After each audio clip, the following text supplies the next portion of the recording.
चला तर आज आहे ना आपण आळूच्या वड्या असतात ना, तर वड्या न बनवता आज आपण आळूचे मुटके बनवूया। तर त्यासाठी मी 1 वाटी चण्याची डाळ भिजत टाकलेली आहे। इथे 1 वाटी मूग डाळ भिजत टाकलेली आहे।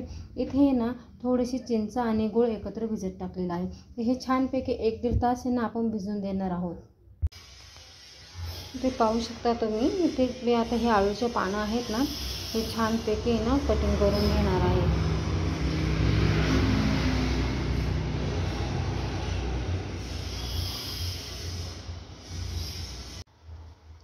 इथे पाहू शकता खूप सुंदर अशा भाजी आपण कटिंग करून घेतलेले आहे। सगळे आळूचे पानं आहे ना छान बारीक बारीक असे कटिंग करून घेतलेले आहे।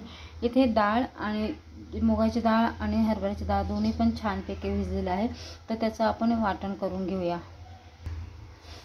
इथे मी वाटण करण्यासाठी हिरव्या मिरच्या, लसूण, जिरे आणि ओवा घेतलेला आहे। ते हे मिक्सरमधून आपण फिरवून घेऊया। त्याच्यानंतर ह्या डाळी पण त्या मिक्सरमधून फिरवून घेऊया आपण।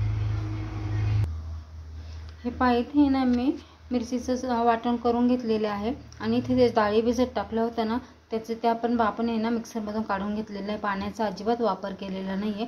आता त्याच्यात आहे ना आपण थोडंसं हिंग, थोडेसे हळद आणि चवीनुसार मीठ टाकणार आहोत।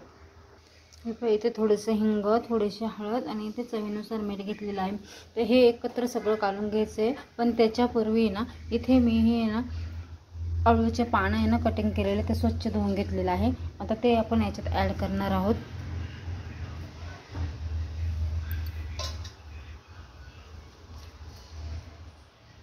इथे पाहू शकता आपण ॲड केलेलं आहे। आता इथे आहे चिंच आणि गूळ एकत्र भिजत टाकलेलं आहे ना, तर ते आपण असं मिक्स करून घ्यायचं आहे आणि त्याचं चिंच आणि गुळाचं जे एकत्र पाणी आहे ना ते याच्यामध्ये ॲड करायचं आहे। चिंच हे सगळे साईडला काढून घ्यायची गाळून। हे पाणी गाळून घेऊन त्याच्यात आपण ॲड करणार आहोत। आता हे पाणी ॲड केलेलं आहे। आता हे सगळं एकत्र आपण पीठ एकत्र कालून घेणार आहोत। घट्टसर गोळा बनवून घेणार आहोत। आता याचा यामध्ये ना मी अर्धी वाटी आहे ना बाजरीचं पीठ आणि अर्धी वाटी आहे ना तांदळाचं पीठ ॲड करत आहे। कारण आहे ना हे घट्टसर होण्यासाठी आहे ना आपल्याला थोडंसं, कारण आपण हे गूळ आणि याचं पाणी ॲड केलेलं आहे त्याच्यामुळे थोडंसं पातळ झालं की त्याच्यात आपल्या आवडीनुसार पीठ याच्यात घालावं। फक्त गव्हाचं पीठ घालू नये। ज्वारीचं घालू शकता तुम्ही, बाजरीचं घालू शकता किंवा तांदळाचं पण घालू शकता। मी हे अर्धी वाटी तांदूळाचं आणि अर्धी वाटी बाजरीचं पीठ घालून पुन्हा घट्ट असं गोळा तयार करून घेणार आहे। इथे हे असं पीठ आपण छानपैकी मळून घेतलेलं आहे। इथे मी थोडे तीळ घेतलेले आहे आणि इथे एका चाळणीला आहे ना तेल लावून घेतलेलं आहे। तर याचे असे छोटे छोटेसे गोळे घ्यायचे आहे आणि छानपैकी असे आहे ना छोटे छोटे हे करून त्याच्यात आहे ना तिळामध्ये आहे ना आपण थोडेसे असे तीळ लावायचे आहे।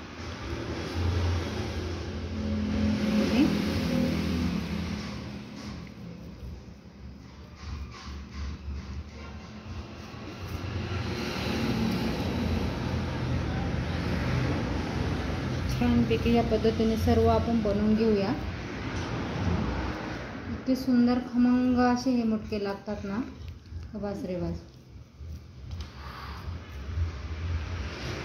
आळूचं फतफदं सुद्धा छानपैकी बनतं। तुम्हाला जर त्याची रेसिपी हवी असेल तर माझ्या चॅनलवर जाऊन ती सुद्धा तुम्ही पाहू शकता।